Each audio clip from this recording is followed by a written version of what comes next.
Sorry, akala nyo ba kayo lang ang may kwento? Well, tinanong din namin ang inyong mga asawa tungkol sa kanilang mga bidang kwento o bidang chika. So, eto ang kanilang mga kwento tungkol sa inyo.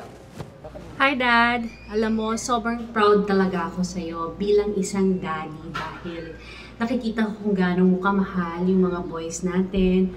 Alam niyo si Marco yan, kahit madaling araw kapag nasipa ng mga anak niya o natamaan, hindi yan nagagalit, niyayakap pa niya. Tapos minsan kapag tinatamad akong bumangon, papakuhanin ko yan ng water or milk para sa mga bata, babangon talaga yan kahit antok na antok siya. Kaya proud na proud ako sa'yo. I love you, Daddy. God Isa bless kang you. dakilang ama. Very good. Tama yan. Marami sa mga daddy kasi ang ginagawa pagka iniiwanan lang sa misis yung trabaho. Dahil lang feeling nga maraming mga daddy kasi, kumakain naman ako sa opisina para pakainin kayo. Yes. Excited ako malaman kung anong kwento ng aking kaibigang si Rochelle. Panoorin natin ta. Ang kinaka-proud ko sa asawa ko ay simula nung dumating si Shiloh sa buhay namin, ay sobrang hands-on siya.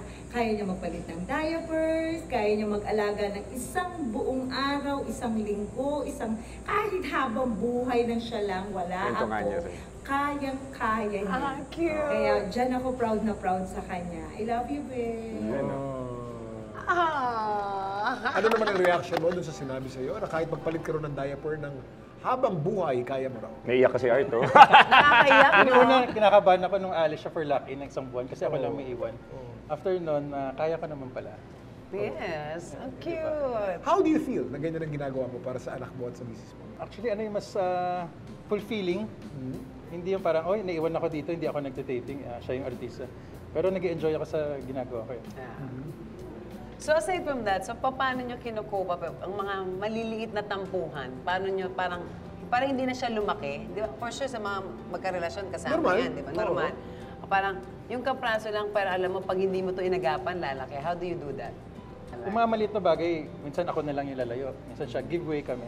Hindi na kami nagka-clash dati kasi konting ano lang, sabi. Yes. Marco, ikaw doon sinisipa-sipa ka ng mga anak mo at hindi ka raw umimik. Unang-una, ba't ka sinisipa-sipa? Hindi, kasi kami kasi, di ba? Kwento nga. May isang bed lang kami natutulog lahat. Yes.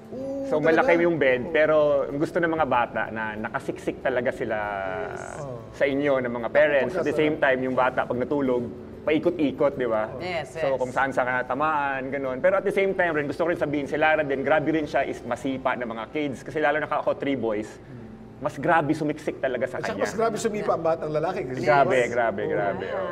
yan ang talagang ugali ng tatay. Yan ang mga Guys, tunay na lalaki sa panahon at tunay na ama sa panahon ngayon. Mga Pars, maraming salamat. Thank you very much Thank for you. sharing your Thank you. experiences. Maraming salamat.